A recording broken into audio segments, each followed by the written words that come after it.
Good. So we got our total 2,370. Divide that by 6. How many times does 6 go into 23? Evelyn? 3 times. 3, which gives me 18. Subtract that, I end up with 5. Bring down my 7. How many times does 6 go into 57, Ava? 9. Gives me 54. Subtract that, I have 3 left over. Bring down my 0, and 6 into 30 gives me what, Emma? 5. So my average, which is exactly 30, so we know we're done. So my average, my mean of the calories on this is 395. So now we have our mean, we have our median, and we have our mode, and it says on letter B, which of these landmarks would you use if you were trying to explain why burgers do not have too many calories, and why? So which one would you tell someone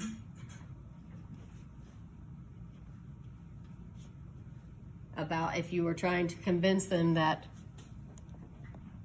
burgers don't have too many calories? Elena? 360. And why would you use that? Why would you use the median, Elena?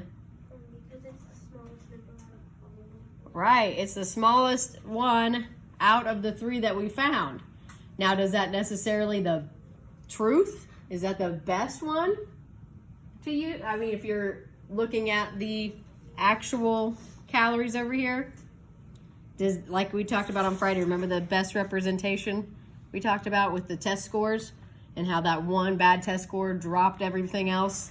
So really, the other one was the better representation. Which one is the best representation, really, of the calories?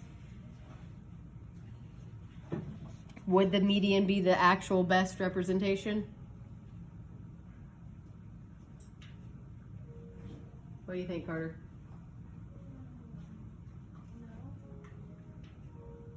Probably not, right? We're looking more at the mean for the best representation because that's the average. Some burgers have a lot higher calories, some have lower, so we find the average that's usually the most accurate. On this one, though, we're trying to convince someone. So like Elena said, well, if we're trying to convince someone that they don't have too many, then we would use the one that had the lowest amount of calories. So we would use that median. So we could say, I would use the median because it shows the lowest amount of calories.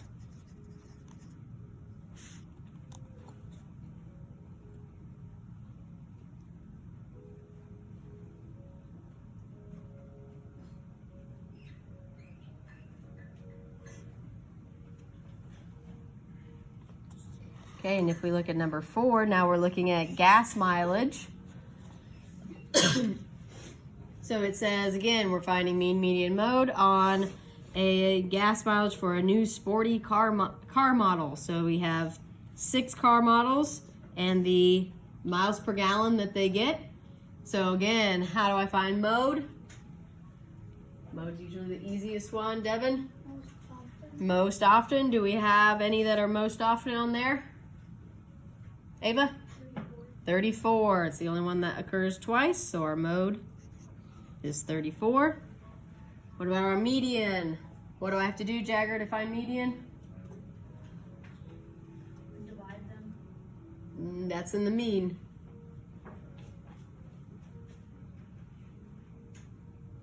John, what do I have to do with him?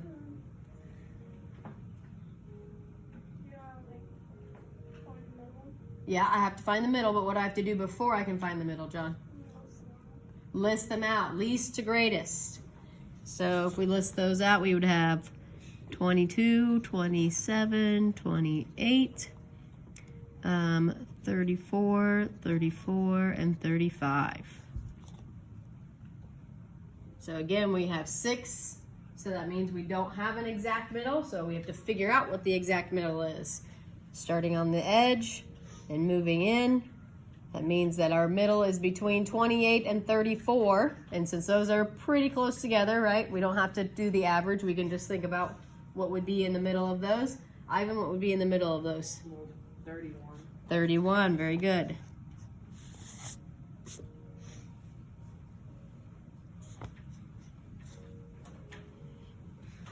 And for our mean, what do we have to do to find our mean? Bailey? Multiply them together, or add them together, and then divide them by 6. Very good. Add them up and divide by how many we have. In this case, we have 6, so we divide by 6. So again, I'm going to use the calculator to add it because that's the easy part, and then we'll divide it out.